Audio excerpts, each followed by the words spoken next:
It's time for sports. Good morning and welcome to another edition of LTCC Sports. Alongside Paul Paribello, I'm Mike Collins. We have a great show on tap today with a lot of sports action. But first, let's talk March Madness and the NCAA tournament. The dream stays alive for just 4 teams as Wisconsin, Kentucky, Michigan State, and Duke punch their tickets to the Final Four in Indianapolis. In the first game, Wisconsin defeated Arizona 85-78 in a rematch from last year's Elite Eight. Player of the Year candidate Frank the Tank Kaminsky led the Badgers with 29 points and 6 rebounds. The real hero of the game was Sam Decker, who hit 5 of Wisconsin's 10 three-pointers in the second half on his way to a career high of 27 points. Right defending. Shot clock is down to 10 for Koenig. Bumped by Hollis Jefferson. Outside Decker. It's a 3. Got it! Dagger! 27 for Decker. And the way he shot it and walked away. The nightcap saw Kentucky narrowly escaping the Fighting Irish of Notre Dame 68-66 in an instant classic. Many people counted out Notre Dame from the start, but Mike Bray's kids did not disappoint. Let's go to the tape. Late second half, after an Aaron Harrison 3 to put the Cats up by 1, Jaren Grant says anything you can do, well, I can do better. Buries the deep 3, and Notre Dame is starting to believe they can pull off the upset. Down on the other end, remember how Jahlil Okafor wants to be the #1 pick? Well, Karl Anthony Towns is trying to make the same case. He bullies his way into the lane and converts the short jumper. Towns finished the game with 25 points, and the game is now tied. On the other end, Jaren Grant trying to create, seeing if he has any magic left. The 3 is blocked by Willie Cauley-Stein, an off Notre Dame player. Kentucky ball. Even John Calipari's nervous. 12 seconds left. The ball is in Andrew Harrison's hands. He has hit clutch shots before, including last year's 3 to send Kentucky to the championship game. He drives the lane and is fouled. Harrison will go to the line for 2 shots. He converts both. 6 seconds left. Notre Dame is down 2. Grant has been the leader all year. He pushes the ball up the court and shoots from the corner. Do you believe in miracles? Well, not today, as Kentucky escapes again to keep the undefeated streak alive as they hold on to win by 2. The Cats are looking to become the first undefeated champion since 1976 and win their second title in 4 years. That'd be a heck of an accomplishment. On Sunday, we learned a valuable lesson: never bet against Tom Izzo in March. Izzo's 7th-seeded Michigan State Spartans upset the Louisville Cardinals 76-70 in overtime.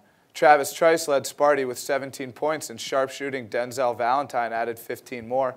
The win marks Izzo's unprecedented 7th trip to the Final Four, but even he was surprised that his team made it thus far.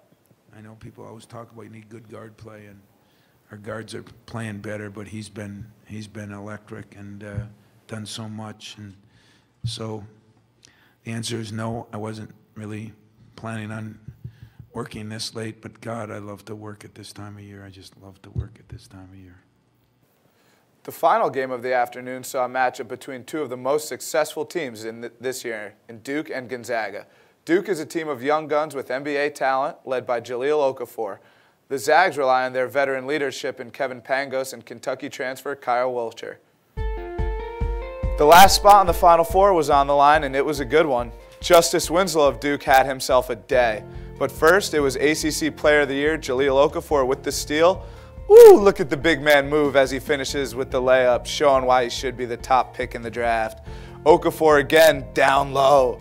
Just too dominant to stop the basket and the foul. Duke leads by 10. But Gonzaga's no pushover. Off the steal, Pangos will go coast to coast. The shot is off, but Domantas Sabonis cleans up the miss. The Zags are only down 1. On to the second half. Gonzaga is up 1. The loose ball will end up in the hands of Byron Wesley, and he will convert with the layup. Gonzaga now up 3. Oh, the bench mob is loving it. Now tied at 38 when Quinn Cook passes to Matt Jones, who hits the long 3 as the Dukies are now up 3. But it all came back to the Houston native Justice Winslow. Woo! Smooth as butter as he hits a tough shot.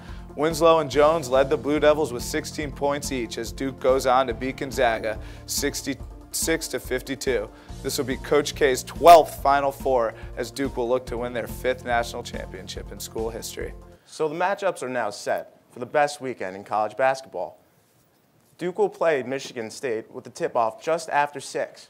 The late game will have the undefeated Kentucky taking on Wisconsin in a rematch from last year's Final Four. The winners will move on to play in the title game on Monday night. The saga of Jameis Winston continues as he held his pro day this past Tuesday at Florida State. Coaches and scouts flooded the sidelines to see if Winston has improved from his nightmare of a performance at this past Rose Bowl. One of those coaches was the head coach of the Tampa Bay Buccaneers, Lovie Smith. The Bucs hold the first pick in the upcoming draft and are in dire need of a quarterback. Scouts were impressed with Winston's arm strength and accuracy. One thing is for sure, Winston does not shy away from the attention, as he said the Bucs should take him number 1 because he believes he's the best player in the draft. So, Paul, do you take a shot on Winston if you're the Bucs? You know what? I think you have to, Mike, because who have their quarterbacks been in the past, 7 years? Mike Glennon, Josh Freeman, and they're sorry quarterbacks. Winston has the size. He has the athleticism. He has what he needs to be a top 10 quarterback in the NFL. I mean, he does have the tools, yes, but you have to look at the off-the-field stuff. That raises a lot of red flags to me. I mean, we saw the Manziel saga. We saw what happened in Cleveland. God willing, he's doing better now. He did his rehab stint, but I don't know. I think with these young guys, we have to make sure that they know what they're doing off the field before they come in. Yeah, I mean, now to some NFL news. The Ravens signed QB Matt Schaub as their backup quarterback to Joe Flacco. Schaub spent last year with the Oakland Raiders. Tony Romo said that he would have taken a pay cut to help re-sign star running back DeMarco Murray. Murray departed to the rival Eagles a few weeks back. Finally, former Oregon standout Marcus Mariota said he does not plan on attending next month's NFL draft. Mariota will elect to stay with his family in Hawaii. To be honest, Mike, how can I blame him? I would love to be in Hawaii right about now. I got to agree with you, Paul. Coming up after the break, our very own Brian Reilly will have an exclusive report on the status of the Marist women's lacrosse team. Stay tuned. Welcome back to LTCC Sports. The Marist women's lacrosse team is getting into the meat of their schedule as they begin conference play. For more on the team, we send it to our own correspondent, Brian Reilly. Brian? Thanks, Paul. So far, the Marist women's lacrosse team has jumped out to a 6-3 record. Behind a fast start and veteran leadership, the Red Foxes look to compete for a MAC title this year.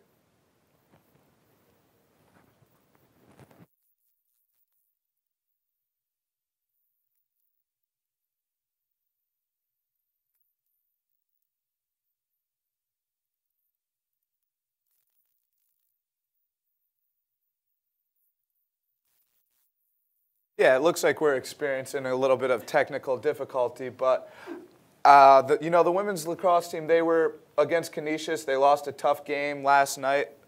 Yeah, they lost a tough game to Canisius last night. I know the girls worked hard. Lexi Brannigan netted 3. Kara McHugh, who's been a standout this season, has netted 3 as well. And, the game got out of hand in the second half. I know they were up going into the half and eventually succumbed to Canisius's offensive firepower. Those girls up north in Buffalo have a lot of firepower up there. Yeah, I really like what the women's team is doing this year. They've had a lot of grit, and they seem really inspired. Their coach is really getting to them and really getting something out of the team that we haven't seen in the past few years, at least since I've been here at Marist. Yeah, I agree. I don't know if they have the ability to win a MAC title just yet. They have a lot of young talent. I know they have sophomore goaltender Abby Wozniak, and we're able to get the video. And here's Brian with the package on the women's lacrosse team. Start this year, and while there are many factors to their success, they attribute most of it to team chemistry. I really think that our compassion and especially our team chemistry really goes a long way, because other teams sometimes coming down to a last quarter or last couple minutes, it really counts if you guys can pick each other up, and I really think that we have that. Definitely something similar to what Haley said. I think our team chemistry is very strong. All the girls on the team, we love each other and we play for each other, and I think that's something that really stands out, and we're always there for one another. I think last year, my freshman year, was a very good experience because we had really great upperclassmen, and they really took all of us under their wing and showed us what Marist lacrosse was really about. And being under that, we as a sophomore class knew that we needed to do that immediately when we got our freshmen in, and we did exactly what they did for us last year, and I think that that's just made the whole team glue together very well. I'm a senior. I actually transferred in my sophomore year, and that's one of the first things I've noticed about this team that I really enjoyed. I came in, they welcomed me with open arms. It was a completely different experience from my freshman year, and I just think that impact and the way we've helped each other has continued, and it's something that our upperclassmen, when they leave, they want it to continue on our team. While team chemistry is clearly a strong point for the Red Foxes, the coaching staff that they have is also a huge asset.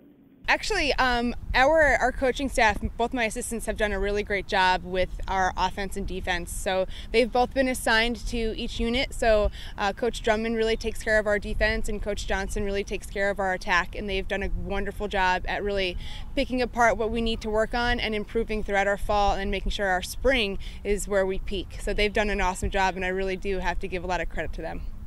Coming off of a record-setting season of 14 wins, Coach O'Brien believes that this year's team can be just as triumphant. We've actually returned a lot of starters from last year.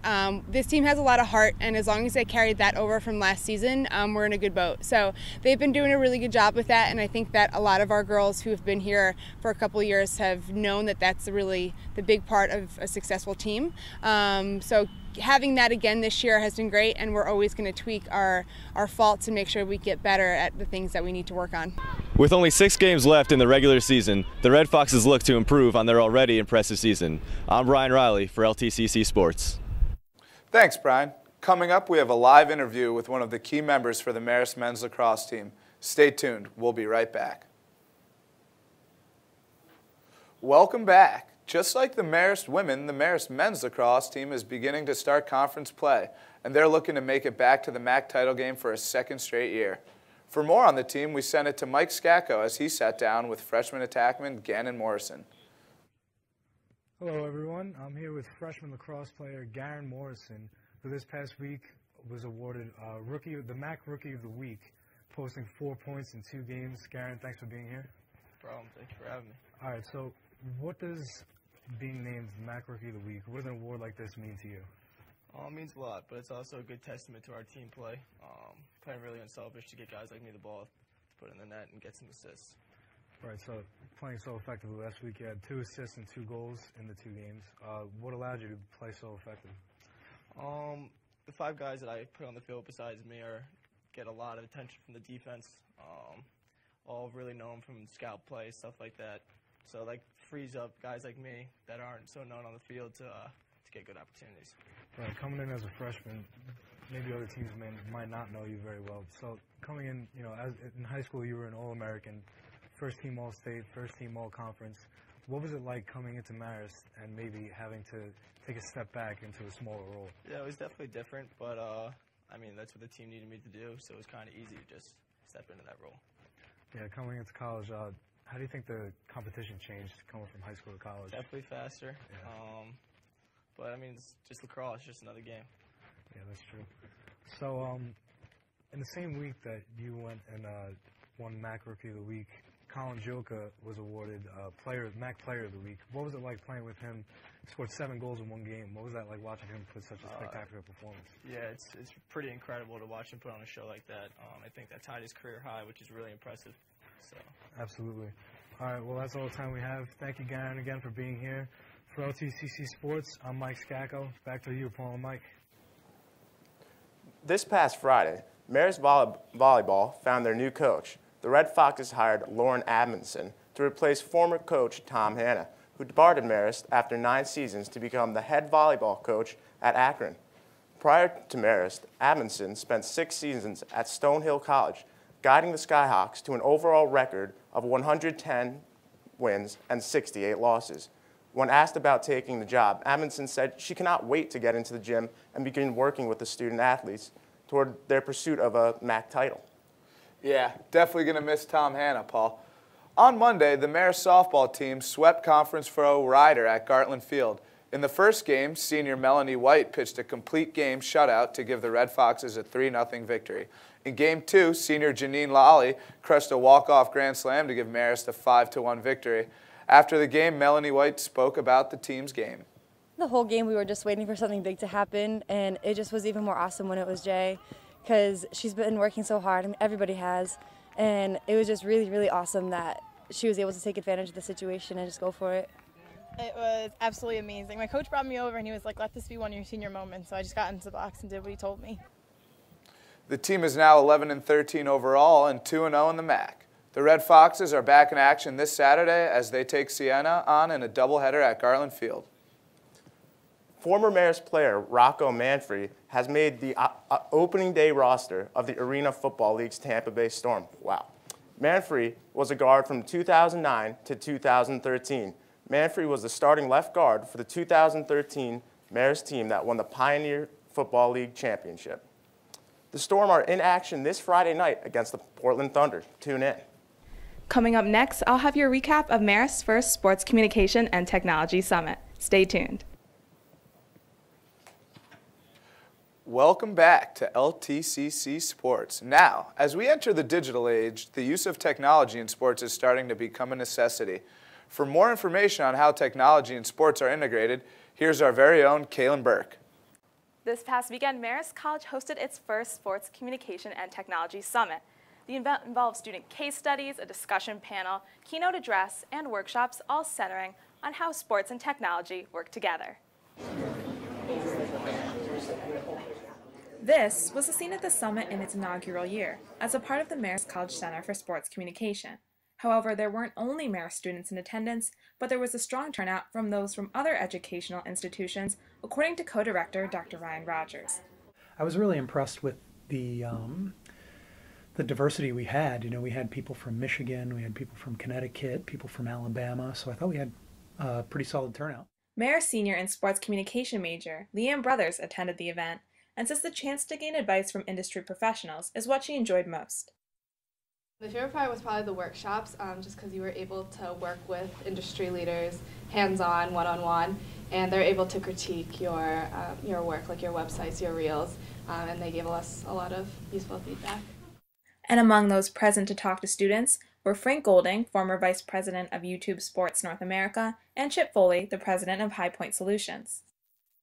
Dr. Keith Struther, Director of Marist Center for Sports Communication, played a large role in the development of the event and says he was pleased with its outcome. Overall, I think it was a really successful day. I think it was a great first step into becoming a leader in this field of sports communication and technology, and I think it set a really good kind of foundation and precedent for future summits. And as Struther said, there will be more summits in the future, becoming an annual part of the Marist College Center for Sports Communication. Cailin Burke, LTCC Sports. Wow, great stuff. Thanks, Cailin. To read a summary about the event and see what else happened at the summit, visit www.marist.edu. Coming up, we're going to get into some local stories and talk about a quarterback who is now living life on the edge. Find out all this and more after the break. Stay tuned. Welcome back to LTCC Sports. Let's see what's happening in sports throughout the Hudson Valley. In men's lacrosse, the Wappingers School District won its first game of the season, defeating Croton Harmon 7-6. The victory was the first for the new head coach, Brian Kuzma, who was previously the head coach at Putnam Valley High School. In other lacrosse action, Pine Bush defeated FDR 17-4. Valley Central defeated Arlington 11-9. Finally, Our Lady of Lourdes High School defeated Newburgh Free Academy 9-4. On Monday, the Beacon Bulldogs won its season opener 7-6 against Brewster at Dutchess Stadium. Ryan Frost tied the game at 5 in the bottom of the 5th inning with a 2-out, 2-run triple. Frost later scored the game-winning run off a wild pitch. On the day, Frost finished 3 for 4 with 3 runs, a double, a triple, and 2 ribbies. Not a bad day at the plate for Mr. Frost, huh, Paul? Play ball. Opening day for the MLB begins on Sunday, which means that the San Francisco Giants second baseman and local legend, Joe Panik, will begin his first full season in the big leagues. Last year, Panik joined the Giants in June and became a catalyst on the team, helping the Giants make a historical run that ended in a World Series victory. In Game 7 of the World Series, Panic played a part in one of the most spectacular plays in World Series history. Panic's diving stop up the middle that turned into a double play changed the momentum of the game as the Giants went on to win 3-2. The 24-year-old from Hopewell Junction returned to the area this offseason, where he was honored at John J. East Fishkill High School. The Giants opened up their season in Arizona to play the Diamondbacks. Speaking of living the dream, Paul, you know who's really living the dream right now? Tom Brady. Brady has been all over the internet the past couple of weeks, whether it be lounging on a beach with his family to playing hoops with MJ. Brady seems to be enjoying the offseason. In fact, Brady channeled his inner Evel Knievel and jumped off a 30-foot cliff.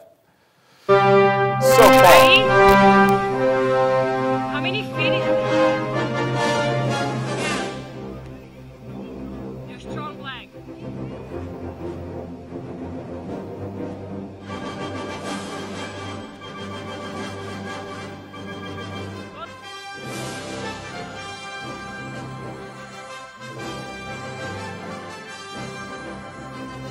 So, Paul, I got to ask, if you're Bill Belichick and the New England Patriots, what do you say to Tom Brady's lifestyle? Well, I'm sure Pat's Nation collective heart skipped a beat at that point, but you can't fault him. He's a legend and he's a celebrity.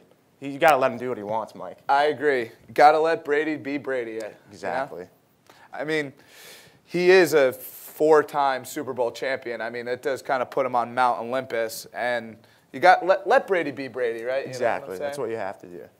Well, that about does it for our show. Tune in next week for more LTCC Sports. For Mike Collins, I'm Paul Paribello. Have a great day. It's all good.